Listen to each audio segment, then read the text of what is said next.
So my name is Tom Kaczmarek. I've been asked to step up to help uncover. I do work normally at University of Arts London, London College of Communication, deal in teaching game design, also outreach to the youth.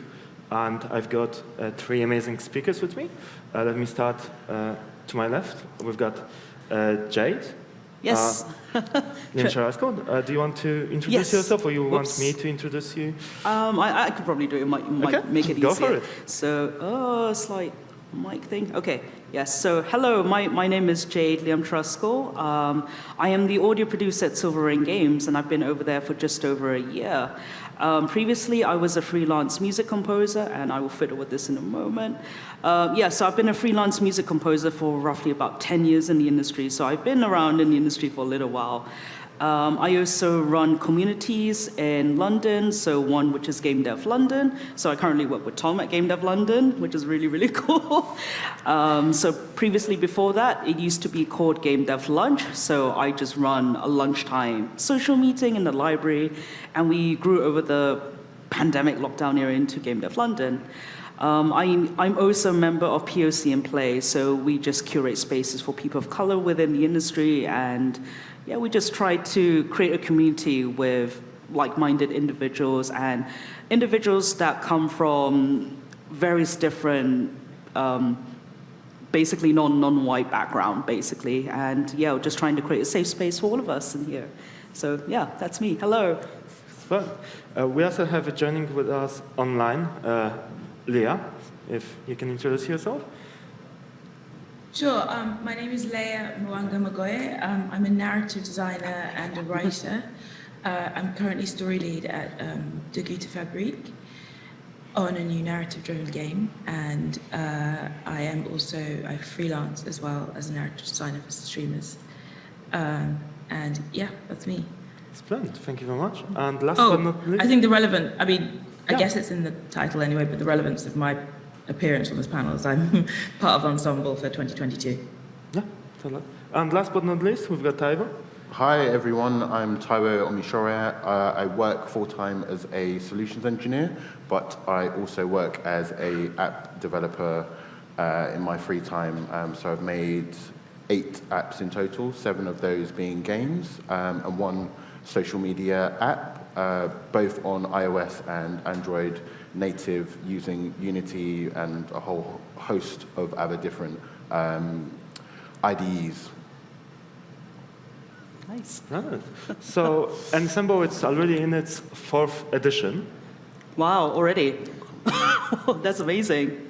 If I remember correctly, Jade, you were in the first cohort. Yes, I was in. I was back in 2018, pre-pandemic, when people were allowed to be outside. So I was in the first round of Ensemble, which I remember.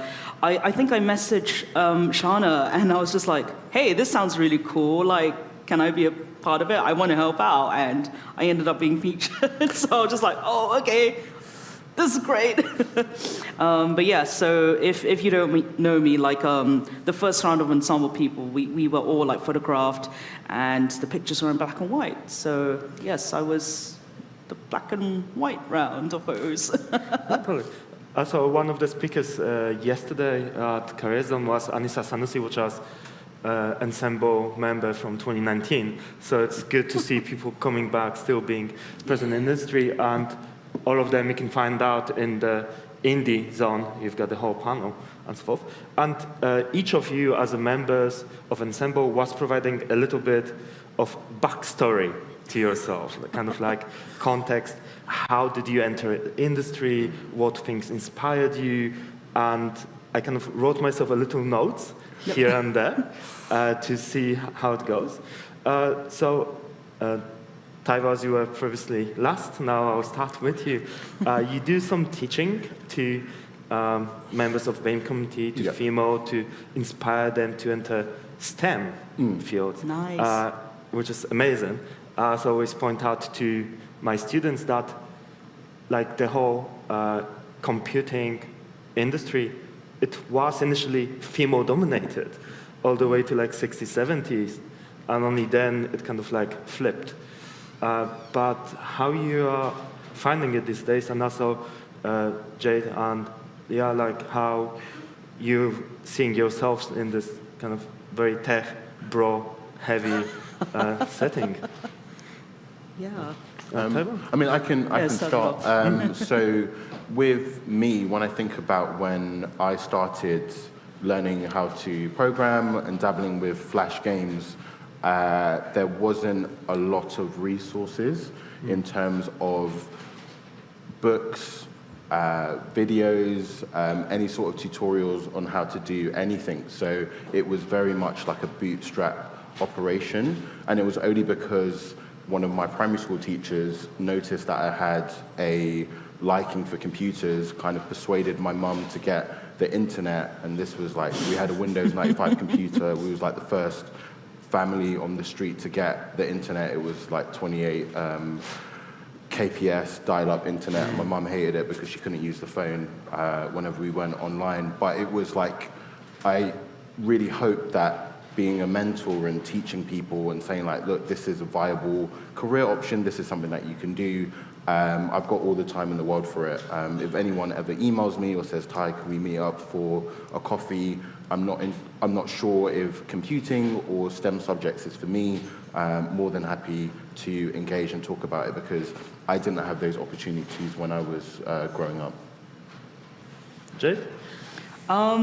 Just, a high five with like starting off in Flash, because that's how I started off with. Were you a Flash ActionScript 2 or an ActionScript 3 person?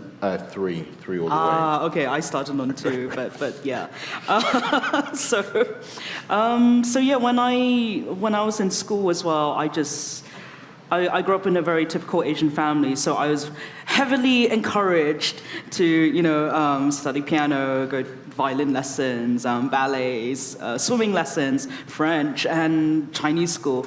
And I was just like, oh, okay, you don't say no to your parents, especially in an Asian household. But it just so happened that my dad bought me a PlayStation 1 as a, oh, well done for passing your grade 3 exam.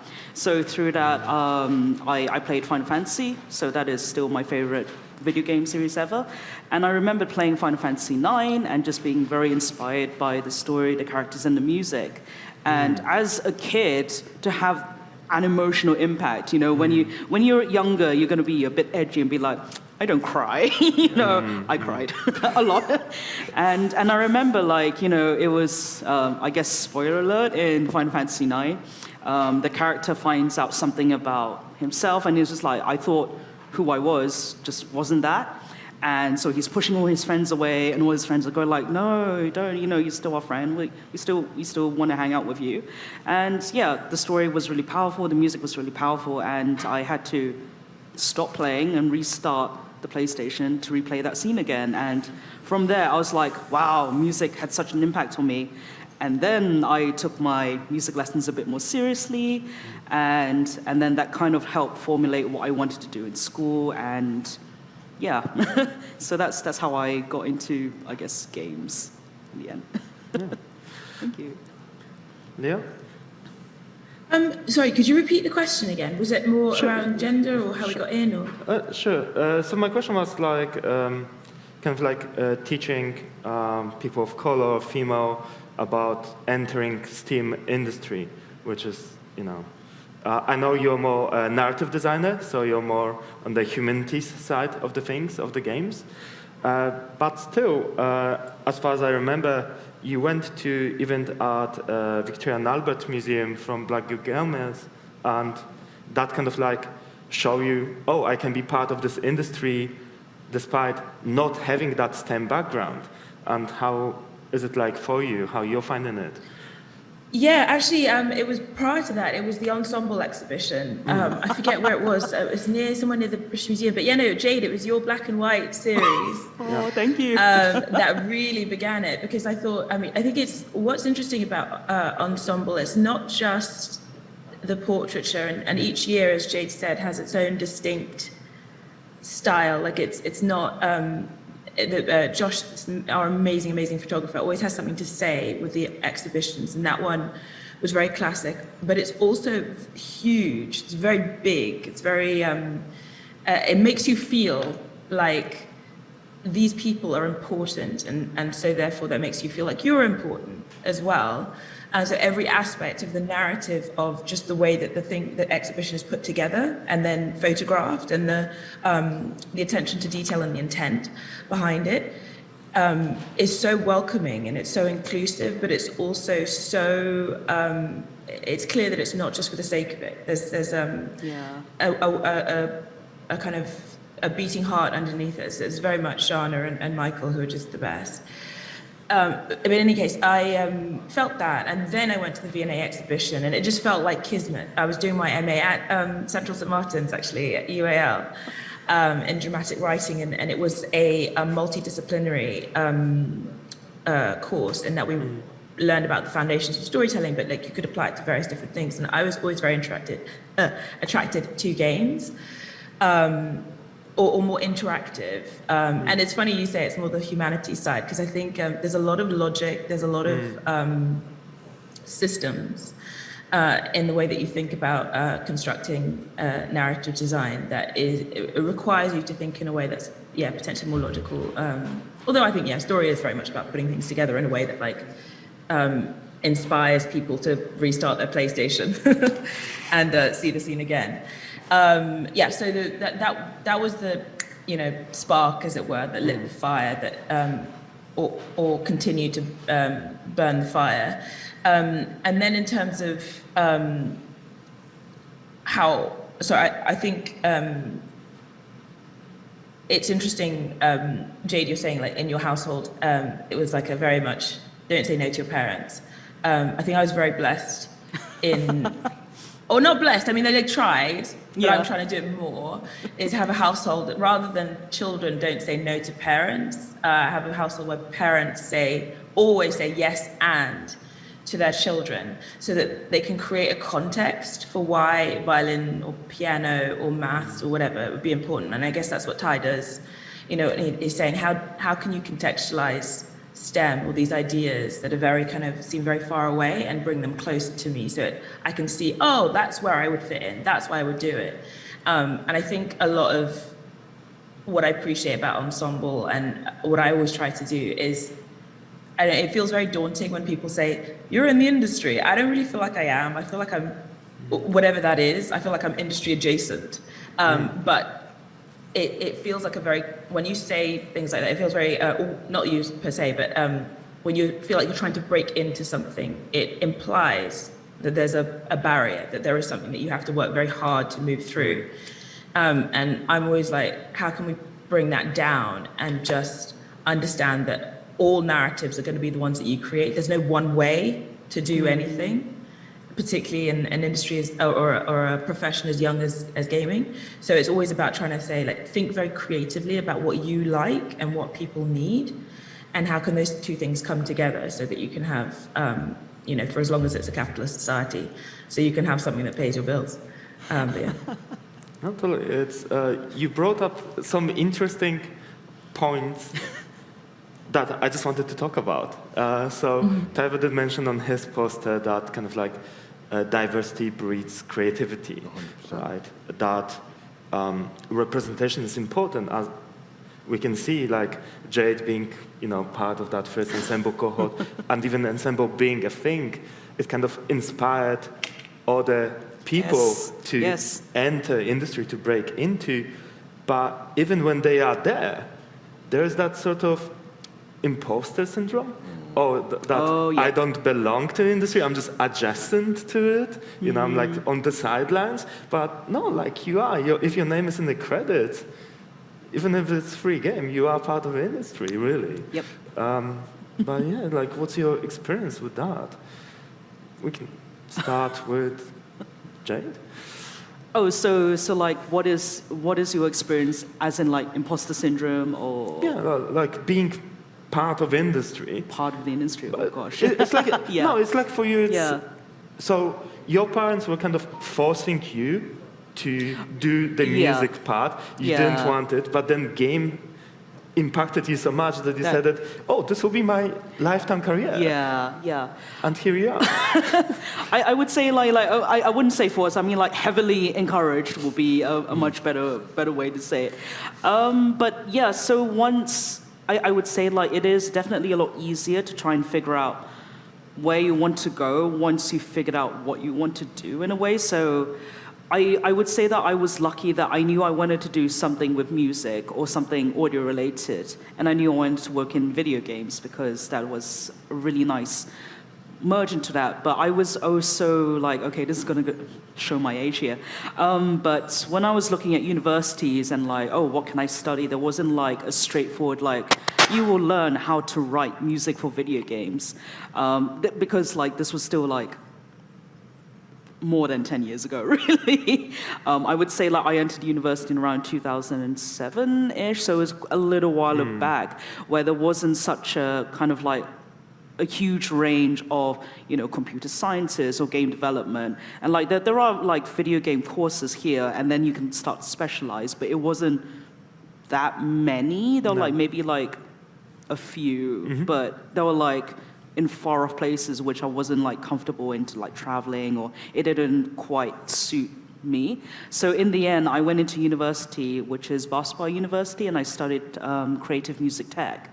And yeah, it made like sense. It's still music and technology in a way. So just like, okay. And luckily it did have like the one game audio model where we dabbled in Flash and just like, oh, there's an interactive environment. And then you can like figure out, oh, audio reacts differently depending on the proximity. So I was like kind of coding it that way. And then for my dissertation, I made my own game, also in Flash. so that's when I'm just like, that's when I was really thinking about like, okay, I'm glad that I went on to this course and I picked up all these audio skills, but I'm also really glad that it allowed me the options to choose what I wanted to specialize in. So like, okay, mixed media, Flash, and okay, so I didn't know what Unity or whatever other programming stuff was out there apart from Flash, because that was what they had. So I'm like, okay, there's a thing, I can make it interactive and I can do audio in it. And yeah, so that's how I build up a portfolio, I would say. And then I did a master's and I panicked because I'm like, well, what do you do? I've been so used for, you know, someone telling me like, oh, this is your, I guess, life trajectory. You should go to school, you should go to university. But then after university, you are on your own. And I'm like, okay. So after university, sorry, this is a long story. After university, that's when I was like, okay, I had to figure out how to network and all that, because my only gaming reference was Final Fantasy and more like Japanese-made games. So it's either move to Japan and be very anxious and all that because it's such a different environment, or whether I can, you know, like make something here. So that's when I started Game Dev Lunch.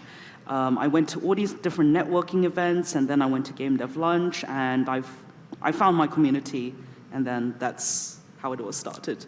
Yeah. We'll get back to Game Dev Lunch later. Yeah. Sorry, that was a very long-winded answer, but yeah.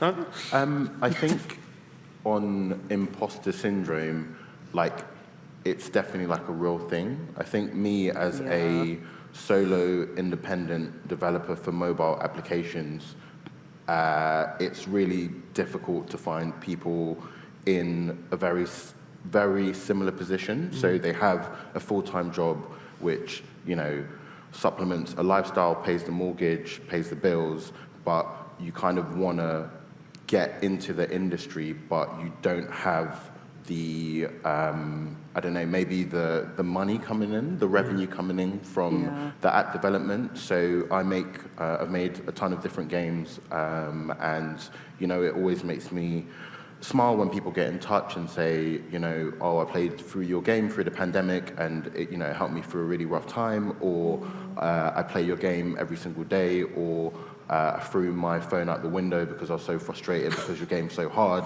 So no matter what the context is, it kind of reminds me that, hey, I am an actual developer and I do belong to be in here. But when I go to conferences and the companies that I work for, I've often been the only person of color within the technical department. So whether that's engineering or kind of more back-end stuff, I've always been that person. So it's difficult to, to feel like I fit in, but then also when I go online and I'm looking for inspiration or to talk to people that are in a similar position, it's also quite difficult because mobile gaming is very different from PC gaming and console gaming.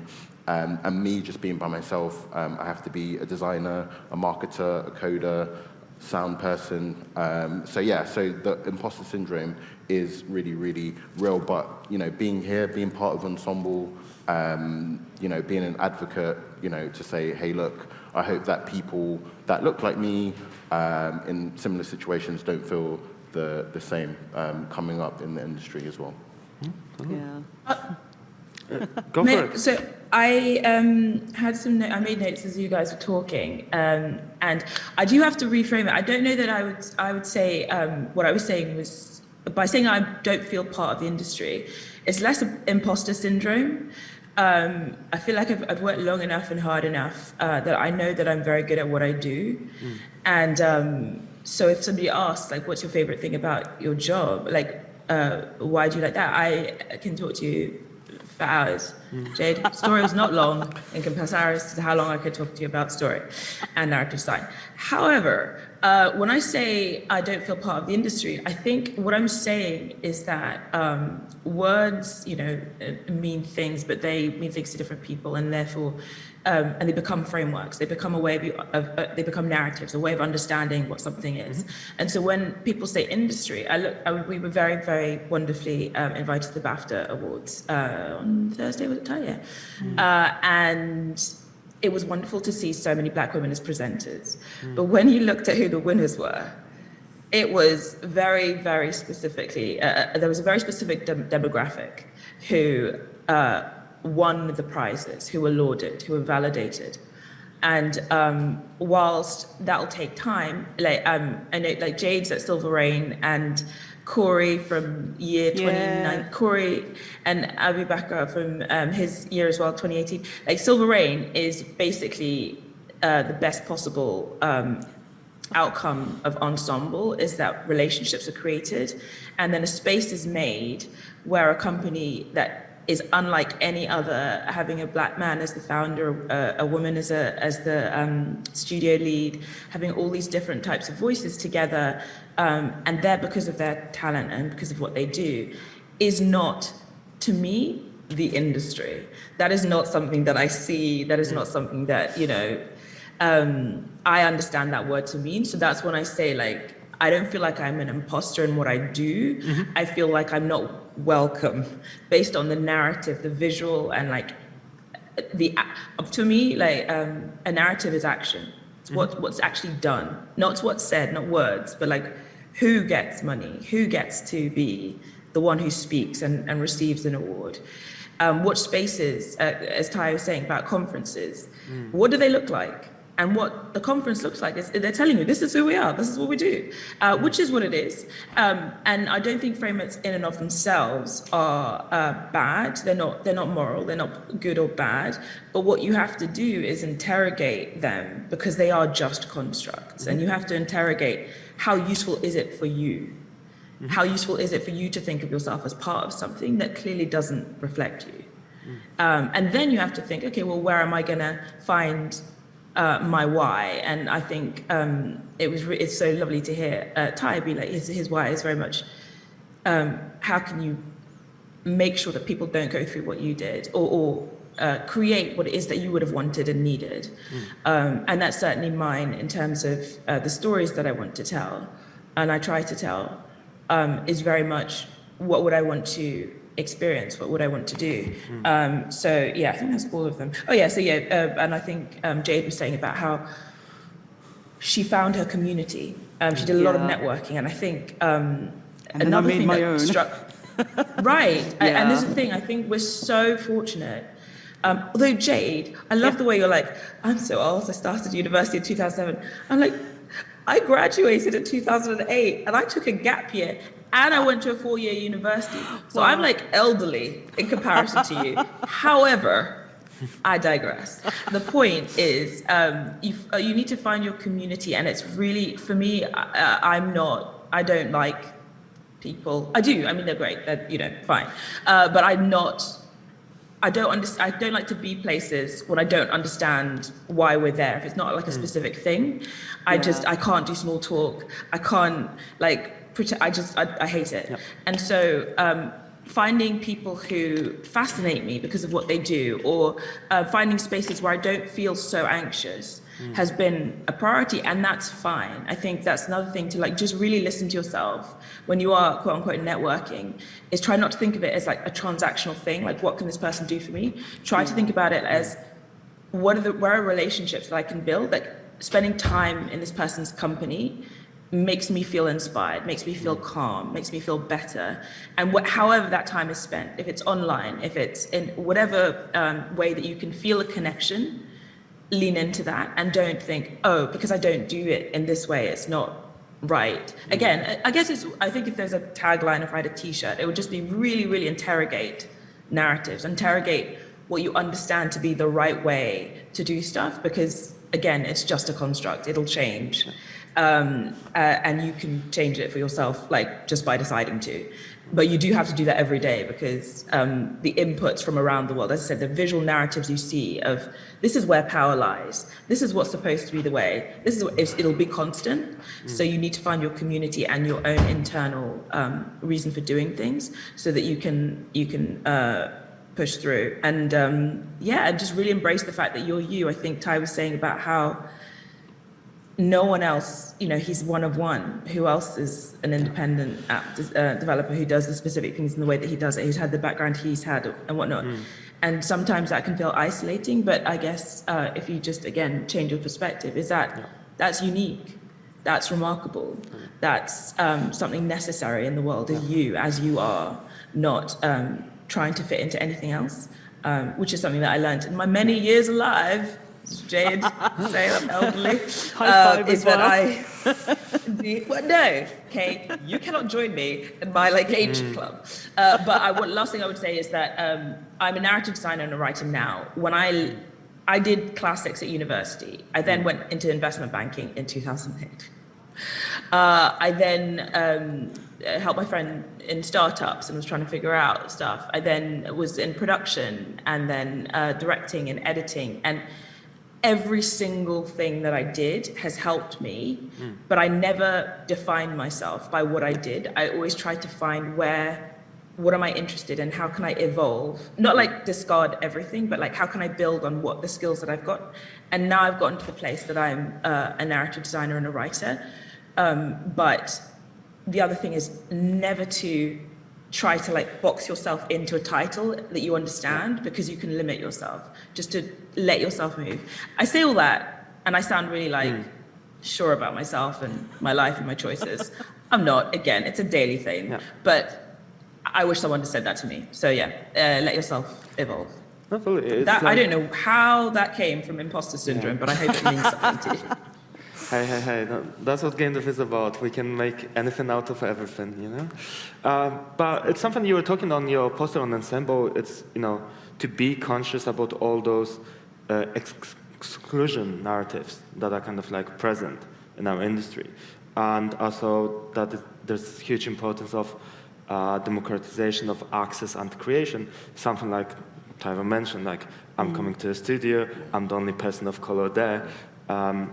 And do you know that a lot of industry networking is getting a bad rep for many reasons? One of which is that most of it is based in the settings, let's call it, typical for English culture, pub, with alcohol. So people like myself, who do not drink, feel rather excluded and have to put up with everyone else who do not know when to stop.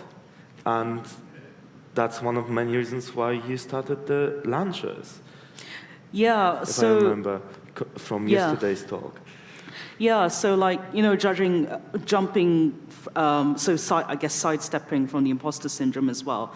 It was very weird to enter trying to enter into the industry more formally and trying to like network and talk with people and be like, yeah, I am the only person of color in this room, and I don't drink. Like, I guess I only started to drink because, you know, I will buy the one drink from the bar to be polite, and then I have something in my hand to hold and, like, sip very slowly throughout all the night.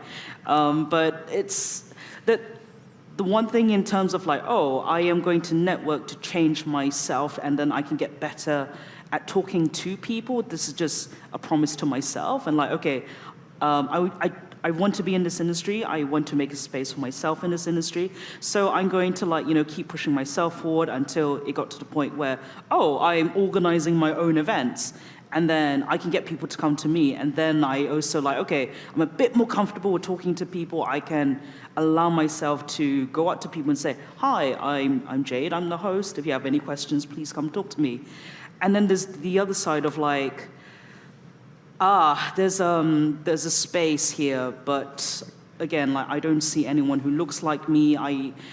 You know, the conversations that a lot of POC people have within our own communities as well is just like was mentioned earlier, just like with the BAFTAs. I'm like, okay, that's interesting, and like seeing like what the structure is and how it's been maybe evolving over the years, and yeah, no, so there's like I guess like the personal side of imposter syndrome, which you can approach and try to better yourself. And then on a more bigger scale of like the imposter syndrome of like, do I belong in this?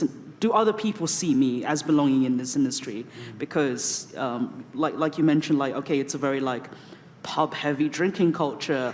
And I remember going to one really, really big event in Gamescom and people were just like, what do you want to drink? What do you want to drink? And then they looked at me and I'm like, apple juice. It's the same color as everyone's beer. And then the next one just like tea.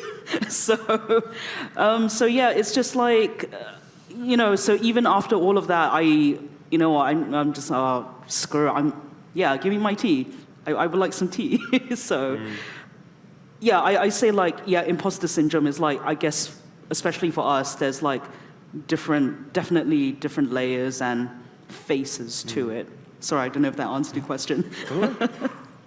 No. Yeah. Yeah, I think like it's really interesting to hear both stories about kind of networking and, you know, feeling of self-worth. And, you know, when I think about the things that I've done by myself, like when I really think about what I've done is actually quite mind-blowing because, you know, I started off, my first job was a baker, which I really enjoyed. I mean, who doesn't like baked goods? I was like everyone's best friend. So starting off as a baker, and then when I graduated, I started work as a buyer for a large retail company. And on that train, so I had an hour and a half commute, so I had 3 hours every single day to kill, and I was building this application, and I would go up to random people on the train and say, really sorry to bother you, would you mind playing this game that I built on iPhone? And people would look at me very strange because that's like their time to read a book or whatever, but people would play and people would give me some really good feedback, but that helped in my confidence. That was like a skill that I picked up along the way, working for a big company in the head office, you know, doing public speaking, you know, talking to people that were, you know, several levels above me and organizing meetings. These were all skills that I took that were very helpful for the day job, but also helped me in my job as an app developer because I could manage multiple projects. You know, I've got an app update on Android, and I also am building an app for iOS, two completely different code bases. But the skills that I obtained over my career, you know, would really, really help me with those particular things. And I think what you were saying about networking not being a transactional thing is also really important because I just like people. I like getting to know people. One of my apps, the social media app, is an app called Who Am I? People download it. You answer that one question, who you are, and that's it. There's no likes, there's no messages. People from 60 different countries have used the app And people email me and say, hey, I met someone who has answered the question in your app, and we got on really well, and sent them a message. And it's like this kind of, simple concept, but it kind of just peels it back and, takes a step back and say, people like talking to other people, and it doesn't have to be about what can I get from this relationship. So I just really like talking to people, and I don't think about networking as a way of, this person works at a big studio, talking to them is going to help me get my next job. I just think, oh, it's cool that you work for a big studio. How is it? Is it good? Would you recommend it? So I think being in an industry where you can be yourself, I don't drink as well, so going to a pub is my idea of a meeting in hell, because I'm kind of like you say, buy a drink and then you're sipping it for the rest of the night. But you want to feel like you're comfortable, so I really like coffee, so let's get a coffee instead. Why don't we have a coffee and a baked treat? I can bake. Yes. I think it's all about just being yourself, and I think the gaming industry is great for that. I've met some incredible people, and being comfortable in your own skin is really important. I don't think I answered the question, but I hope people got something out of that. But It's good. I took notes again from that.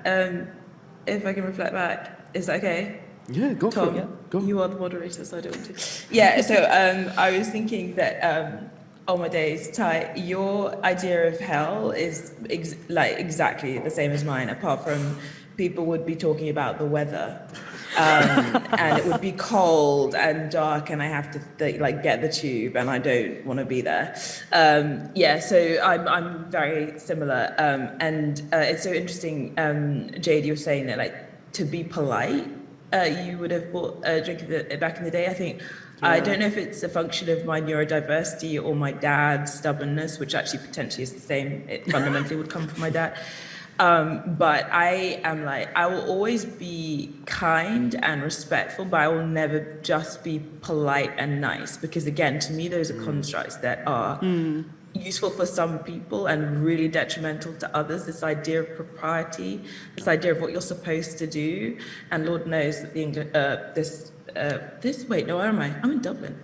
But certainly the island in which I was born is known for constructing ideals that benefit some and not others, and one of those things is this idea of a culture that is lubricated by something. And I don't drink, I don't want to, so I'm not going to. I am driven by, I think, maybe caffeine and spite. I will, have a coffee with you, and I will endure because you think I couldn't. Oh no, I think I've changed, but I endure because of connection and joy. But the point being, what I've discovered is that authenticity is actually quite attractive, and it's quite useful as well, because it drains my energy to be with people for whom I have to perform. That was not.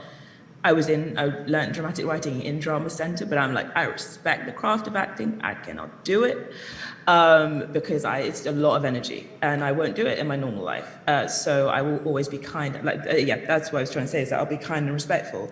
But the idea that I need permission, to seek permission to be in a space is something that I'm actively rejecting, so that I can. And in doing so, I think I find people like me. I think it's, I already just adore our R8, our Ensemble 22 group is just my heart. And I wonder that it's a function of the way that Shana and Michael curate and find people, is they're very like-minded. And so there's this beautiful connection made. And often you think the world is quite small, that no one will get you. That no one will, want to go to lunch or to coffee with you. They'd want to go to the pub. But actually, there's so many people. If you be yourself, it gives other people permission to be themselves, and they'll, be attracted to you. And again, with the democratization of all of these ways of creating and then ways of experiencing, connections can be formed, and that's fundamentally who we are as human beings. So the only obligation you have, I think, every day is to work really hard, and it does take a lot of energy to be yourself, to reject other things. but yeah, I think the other thing I wrote down was that that substance over superficiality is something, again, it's another way of saying I think that authenticity is attractive, is that you have to have something to say, even if you're not sure of what it is, even that journey, that confusion, other people will be attracted to it. Other people will be like, oh, that who am I is, said something to me and clarified something for me. So yeah, just trying your best in a world that tells you to be, that there is a way to be, that there is a normal, trying constantly to fight against that. The other thing I wrote down actually was that I love that Ty started as a baker because it explains so much. He's still, I gave him a hug goodbye at the BAFTAs and he still smells really good. And I was like, I wonder that that's why he was like, so he people gravitate towards him, because in supermarkets, they pump the smell of baked goods in to like keep people there and make people happy. So if you started out as a baker, like you're already I think that's all the things I wrote down. Amazing. No, but it's also like an interesting point you were kind of like floating around. It's like, how much, if you want to enter industry, network within industry, you stay true to yourself or change yourself to be the person you think others want you to be. And I don't know, that, Leah, you mentioned on your Ensemble poster that you were seeking out for companies with similar values to yours, but then when reality kicked in and things weren't as colorful and you step up for yourself, the one way of some issues could have been resolved was requiring structural change within the company, or let's say, as we mentioned before, potentially BAFTAs or other, facilities. And it's quite hard, isn't it? It's like kind of something that you, Tyver, mentioned on your poster, to kind of like never give up, because it is effectively constantly like uphill grind, uphill battle, and you need to reach out, like we need to talk about things, otherwise they're not being dealt with. So yeah, any last thoughts on that? I know, kind of like big subject, but I want people not to live on the sad note, but kind of being inspired to seek for more information rather than, I don't know, any of you can start.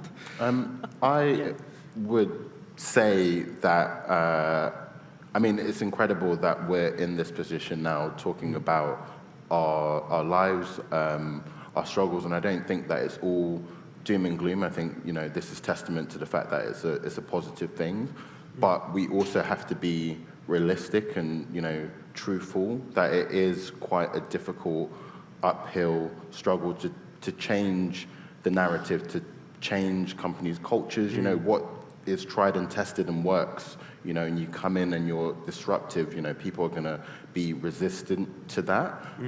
But we have to keep pushing forward, because we know that, this is the outcome of it, the apps that we make, the programs that we make, the digital experiences that people enjoy every single day is the outcome of that. So I don't think it's a negative thing. I think it's a positive thing.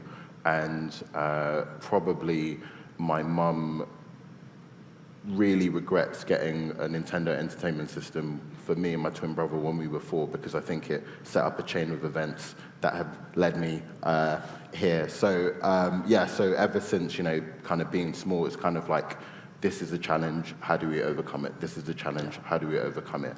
And I think people watching this and, seeing our pictures, part of Ensemble, a little boy, a little girl, anyone who sees it and says, hey, I can actually do this. Like, this is a feasible thing that we can do. So with the negative side of it, turning it into a positive, I think it's great. Jade? Oof. Yeah, no, likewise. I think the bigger part of it is mostly about, huge structural change and making it sure that, I don't know, it's like, for example, like COVID and the pandemic and how like a lot of structural change had to happen for us to adapt. So it's sometimes like, oh, we aren't adapting quick enough, or we adapted too quick so it wasn't working, and it's still figuring that out. But also, like, humans change constantly. All the stuff that we make are all changing constantly.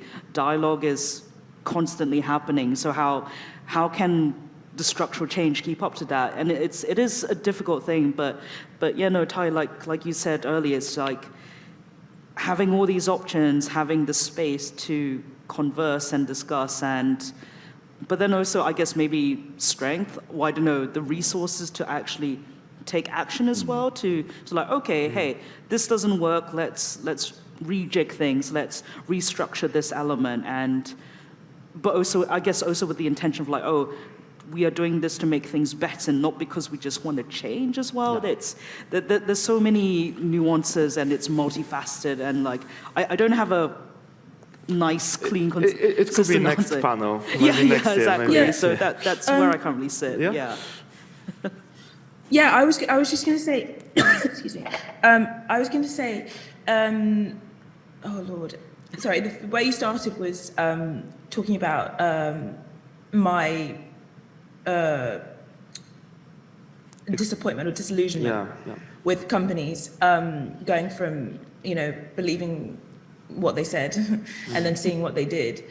I think it is really difficult, but again, I think it's what you do is just adapt to the information as you get it, and you continue. But it's also equally important, I think, for you yourself to be to think about what do you actually do. So I'm sorry, I forget, but there was a question you were asking Jade earlier about what do you do if the industry is saying you're not part of it and whatnot. And I think rather than think, sorry to keep harping on about it, well, I'm not sorry, but to keep harping on about it, rather than thinking about, I want to be in something, I want to be part of this ephemeral thing whose meaning changes, think about what do you want to do?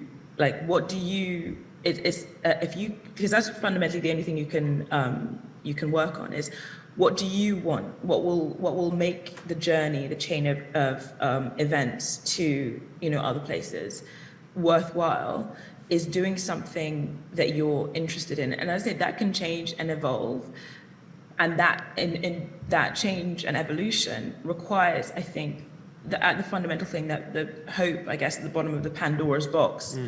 That is this talk, is I think connections with other human beings, in however way that you form them, are the things that keep you going when it's, it will be so many more failures, so many more no's than yeses. But that's okay. It is hard, but that's okay, because if you can find ways to connect to other people who, when you're down, they remind you can keep going, or when you're okay, you have the very great privilege to bring them up and to inspire them. That's the thing that keeps going, because there's no there. Like you'll never get to this brilliant whatever. It's just honestly about the journey, and the only thing that makes that worthwhile is other human beings. So finding ways to connect as you, with what you do, not with what you say, not with the appearance of who you'd like to be, but really like with what you have to give to any situation. That's, I think, where you can find hope and positivity, because as I said, like with Ty and with Jade as well, like there's no one, and I'm certain with you as well, Tom, you haven't told us much about yourself. And on this high note, I believe we can finish. Actually, we're out of time. Yeah, I was just want to say that that you be you, and that is great, because that will keep you going. No, thank you. Thank you much. So, yeah. Are we out of time? Yeah, we're slightly over. Oh, no. Oh, okay. Yes. Oh, I thought it was an hour. I didn't realize it was 50 minutes. Yeah, actually, that's what happened, but yeah. So yes, thank you much. Obviously, we'll be still here around if anyone from the crowd would like to ask questions, but we'll have to move to the next panel that starts at 2. if I remember. So okay. sorry about that. Oh, no, it's really good. So Can thank we you. get coffee and cake afterwards? Let's do it. Let's do it. Let's do it. Yeah. Thank do it. you. We'll send you some cookies. No problem.